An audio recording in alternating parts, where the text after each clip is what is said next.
कि भारत को अगर विकसित भारत बनाना है तो भारत को अपने पैरों पर खड़ा होना। यूएस को ही 40% और यूके को 25% दवाएं भारत से ही जाती है। ऑप्टिकल फाइबर 10 करोड़ किलोमीटर वार्षिक उत्पादन।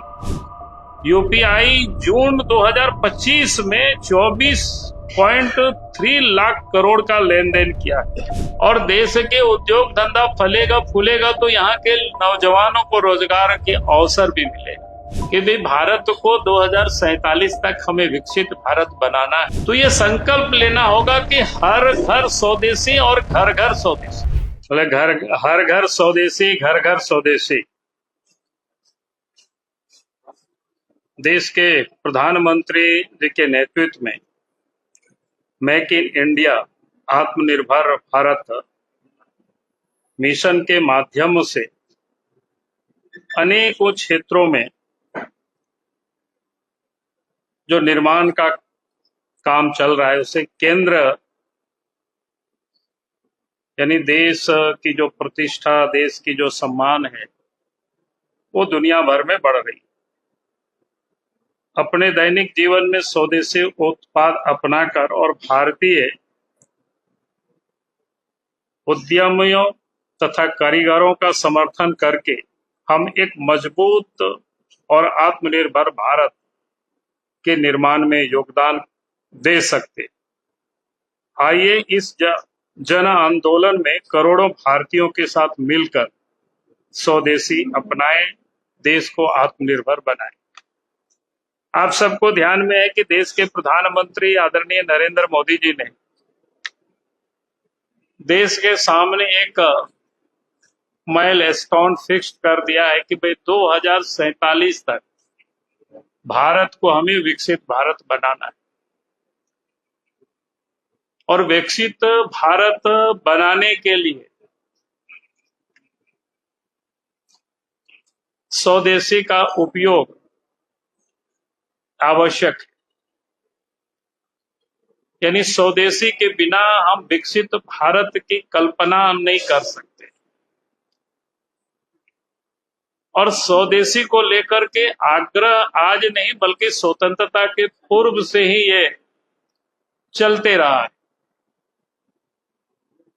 1905 में भी बाल गंगाधर तिलक, विपिन चंद्र पाल, अरविंद घोष, लाला लाजपत जैसे नेताओं ने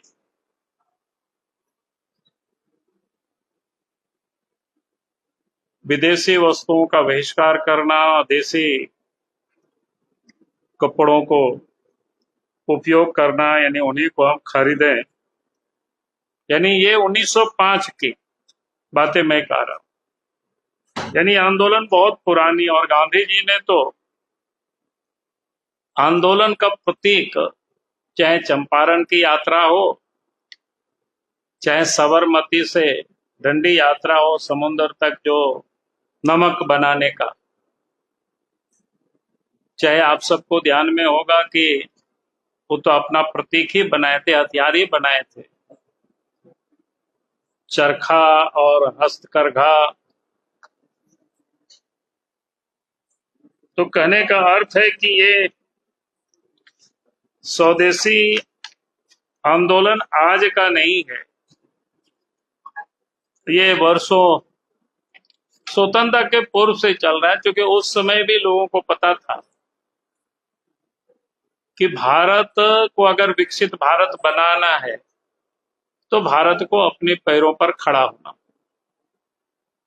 इसलिए भारत की अतीत को अगर हम सब समझेंगे तो मौर्य काल में, यानी ईसा से भी 125 साल पहले पूर्व, विश्व की अर्थव्यवस्था में भारत की जो जीडीपी था 33% योगदान था। यानी आप सोच सकते हो कितना बड़ा योगदान भारत का था विश्व में उस समय। और इसलिए भारतवर्ष सोने की चिड़िया भी कहा जाता था। और उसी कारण से भारतवर्ष में दुनिया भर के जो आतताई थे, आक्रांता थे, भारत को लूटने के लिए लोग आए। उसके बाद भी 16वीं शताब्दी तक भारत की जो अर्थव्यवस्था था, विश्व की अर्थव्यवस्था में 16वीं सदी में भी 24.4% का योगदान था। तो ये आप सोच सकते हो किस प्रकार से। और अंग्रेज आने के बाद जो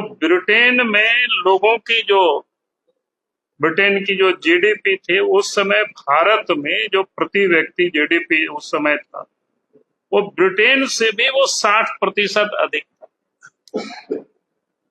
यानी हमारा देश इतनी संपन्न होने के बाद, हम जब गुलाम हुए तो 200 वर्षों तक अंग्रेज ने भी राज किया। तो हम सबको पता है कि इस प्रकार से एक तरफ जहां यूरोप में औद्योगिक क्रांति हुई और भारत गुलाम था, तो वहां से बनी हुई वस्तुओं को देश के अंदर में उन्होंने डंप किया और यहां से कच्चे माल को ले गया। वो सब कहानी किस्सा आप सबको पता है। उस कारण से देश धीरे धीरे धीरे धीरे, जब 200 वर्षों उनकी गुलामी के कालखंड में और जब देश स्वतंत्र हुआ, तो भारत की जीडीपी मात्र 4% रह गया विश्व के भारत की। आप सोच सकते हो। उसके बाद भी आजाद भारत में धीरे धीरे काफी कम हुआ। उसका एकमात्र कारण था हमारी निर्भरता विदेशी वस्तुओं पर अधिक बढ़ती चली गई, और इस कारण से देश पिछड़ता चला गया। यानी भारत की पूंजी बाहर गया, भारत के बेकार बेरोजगार नौजवान भी बाहर की ओर पलायन गया, देश में बेरोजगारी की समस्याएं भी बढ़ती चली गई। और इसलिए देश के प्रधानमंत्री नरेंद्र मोदी जी ने बार बार इस बात को कहा कि भाई भारत को 2047 तक हमें विकसित भारत बनाना है। तो ये संकल्प लेना होगा कि हर घर स्वदेशी और घर घर स्वदेशी, अधिक से अधिक स्वदेशी वस्तुओं का हमें उपयोग कर। स्वदेशी से देश के प्रधानमंत्री ने कई बार कहा है, सार्वजनिक रूप से कहा है, भाई जो भारत वर्ष में बनता, देश के लोगों की मेहनत लगा, ताकि हम स्वदेशी वस्तुओं का उपयोग करेंगे तो स्वाभाविक है देश के उद्योग धंधा बढ़ेंगे, और देश के उद्योग धंधा फलेगा फूलेगा तो यहाँ के नौजवानों को रोजगार के अवसर भी मिलेगा। इसलिए ये अभियान भारतीय जनता पार्टी ने शुरू की है। उसमें से कुछ चीजों को आप सबके सामने में थोड़ी सी रखना चाहूंगा कि भारत में किस प्रकार से विनिर्माण के क्षेत्र में सरकार, भारत एक शक्ति का केंद्र के रूप में उभर रहा है। यदि मोबाइल्स को ही लेंगे जो हम सब उपयोग करते हैं, तो 2014 में भारतवर्ष में मात्र उसका 2 यूनिट था। आज देश भर में 300 प्लस यूनिट है, यानी फैक्ट्रियां लग गई। और आज भारत में जो बिकने वाला जो मोबाइल है वो 99.2% मोबाइल अब मेड इन इंडिया। कोई सामान्य बातें नहीं है। खिलौना पहले हम सब विदेशी आयात करते थे, अब विदेश से आयात घटा है। अब आयात विदेश से जो घटा है वो 52% घट गया, और निर्यात जो हमारा बढ़ा है 239% बढ़ा है, और 153 देशों में आज खिलौना का निर्यात हो रहा है। आप जरा इसको समझ सकते हो।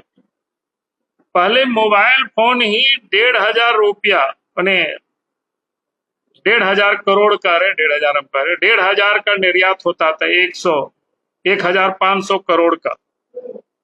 अब बढ़ करके मोबाइल 2 लाख करोड़ रुपया का 2025 तक में ये निर्यात हो रहा है।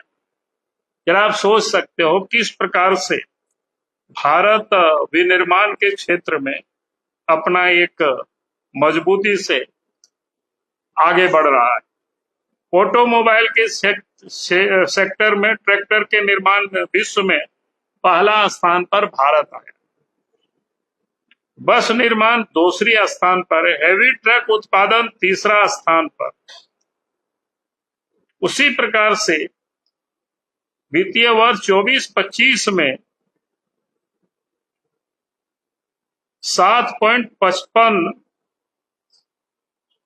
से 7.65 लाख पैसेंजर व्हीकल्स यूनिट्स का निर्यात हुआ है भारतवर्ष से, जो 23-24 में 6.72 यूनिट से बढ़ करके आज 12 से 14 यानी प्रतिशत की बढ़ोतरी हुई है पहले की तुलना में। तो ये किस प्रकार से इसमें 4.5 करोड़ से अधिक लोगों को रोजगार मिला हुआ है, जहां भारत विश्व का छठा सबसे बड़ा निर्यातक देश है। रक्षा क्षेत्र में भी उसी प्रकार से रक्षा का निर्यात 34 गुना बढ़ा है, 34 गुना बढ़ा है। 2013-14 में 866 करोड़ रुपया का रक्षा निर्यात हुआ था और 24-25 में 23,622 करोड़ का रक्षा निर्यात हुआ है। डिफेंस के सेक्टर में कई स्वदेशी प्रणालियों को विकसित किया गया, चाहे नागास्त्र हो, ड्रोन हो, आकाश तीर डिफेंस सिस्टम हो, जिसमें आकाश मिसाइल वगैरह जो शामिल है। फार्मा और बायोटेक में भी दुनिया की फार्मेसी आज विश्व के जेनेरिक दवाओं का 20% और वैश्विक वैक्सीन का 60% भारत दुनिया को सप्लाई करता है। भारत का निर्यात आज 200 से अधिक देशों में है, जिसमें यूएस को ही 40% और यूके को 25% दवाएं भारत से ही जाती है। बायोटेक जो स्टार्टअप से 142% की वृद्धि हुई है। उसी प्रकार से डिजिटल इंडिया विकास में आप सबको ध्यान में आएगी, जहां 2014 में 25 करोड़ 15 लाख लोग इसके यूजर थे डिजिटल यानी मोबाइल में, आज 2025 में 98 करोड़ यूजर्स हो गए। ऑप्टिकल फाइबर उस समय 10 crore kilometre optical fibre 10 crore kilometre वार्षिक उत्पादन इतना हो रहा है और 100 से अधिक देशों को अब उसको निर्यात किया जा रहा है। यूपीआई जून 2025 में 24.3 लाख करोड़ का लेन देन किया है, 675 बैंक से जुड़ा है और उपयोगकर्ता यानी 491 मिलियन उपयोगकर्ता है और उसका जो व्यापारी है 65 मिलियन ऐसे। यानी इस प्रकार से हर क्षेत्रों में स्वच्छ, हरित या नवीकरण, चाहे बिजली के क्षेत्र में हो, सौर ऊर्जा हो, पवन ऊर्जा हो, आज दुनिया में चौथे स्थान पर है। सौर क्षमता क्या कहते हैं इसको 39 गुना बढ़ा है, 282 जहां गीगावाट थे 2014 में, आज 110.9 गीगावाट 2025 में हुआ है। तो इस प्रकार से आप देख सकते हो हर क्षेत्र में भारत आत्मनिर्भरता की ओर आगे बढ़ रहा है, चाहे मंगलयान हो, चंद्रयान हो, आदित्य L1 हो, गगनयान हो। तो इस प्रकार से ये जो भारतवर्ष की कहानी है विकास की, वो आगे बढ़ रहा है और हम सब लोगों ने, पूरा देश और झारखंड में भी भारतीय जनता पार्टी प्रचार प्रसार के लिए अनेक प्रकार के कार्यक्रम, जिसमें से अभी आपको पोस्टर पर्चा भी दिखाए, उसको और नीचे तक ले जाने के लिए विधानसभा स्तर पर भी हम सब लोग सम्मेलन कर रहे हैं। झारखंड के सभी 81 विधानसभा क्षेत्रों में भी इसका सम्मेलन होगा, ताकि हम इस स्वदेशी अभियान को, जिसे हम घर घर स्वदेशी या हर घर स्वदेशी अभियान को एक एक घर तक पहुंचाना, एक एक लोगों तक पहुंचाना, इस अभियान की शुरुआत झारखंड में आज से हम सब लोगों ने प्रारंभ किया है। तो मुझे लगा कि आज आप सब लोगों से इस विषय में, ऐसे ही इस विषय में बातें होती रहती है।